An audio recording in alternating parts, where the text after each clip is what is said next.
ইরানের রাজধানী তেহরানের আকাশে সন্দেহভাজন শত্রু লক্ষ্যবস্তু শনাক্ত হওয়ার পর পুরো শহরে আকাশ প্রতিরক্ষা ব্যবস্থা সক্রিয় করা হয়েছে।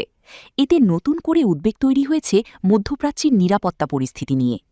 রাষ্ট্রীয় সংবাদমাধ্যমের বরাতে জানা গেছে, তেহরানের আকাশে কিছু অজ্ঞাত লক্ষ্যবস্তু শনাক্ত করার পরপরই প্রতিরক্ষা ইউনিটগুলো সক্রিয় হয়ে ওঠে।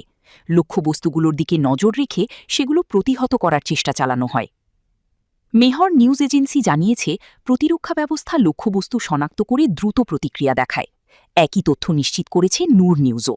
তাদের প্রতিবেদনে বলা হয়েছে, রাজধানীর বিভিন্ন স্থানে থাকা প্রতিরক্ষা ব্যাটারিগুলো একযোগে কাজ শুরু করে। তবে কী ধরনের লক্ষ্যবস্তু ছিল, সেগুলো ড্রোন, ক্ষেপণাস্ত্র নাকি অন্য কিছু, তা এখনও পরিষ্কার করেনি ইরানি কর্তৃপক্ষ। এতে পরিস্থিতি নিয়ে আরও অনিশ্চয়তা তৈরি হয়েছে। এই ঘটনায় এখন পর্যন্ত কোনো হতাহত বা বড় ধরনের ক্ষয়ক্ষতির খবর পাওয়া যায়নি। তবে নিরাপত্তা ব্যবস্থা জোরদার রাখা হয়েছে এবং পরিস্থিতি নিবিড়ভাবে পর্যবেক্ষণ করা হচ্ছে। বিশ্লেষকদের মতে, যুক্তরাষ্ট্র ও ইসরায়েলের সঙ্গে চলমান উত্তেজনার প্রেক্ষাপটে ইরান এখন সর্বোচ্চ সতর্ক অবস্থানে রয়েছে।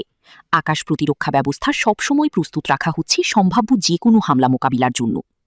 এমন পরিস্থিতিতে তেহরানি এই ঘটনা ঘটায় নতুন করে আশঙ্কা তৈরি হয়েছে যে সংঘাত আরও বিস্তৃত আকার নিতে পারে। বিশেষ করে আকাশপথে হামলা বা নজরদারির ঘটনা বাড়তে পারে বলে ধারণা করা হচ্ছে।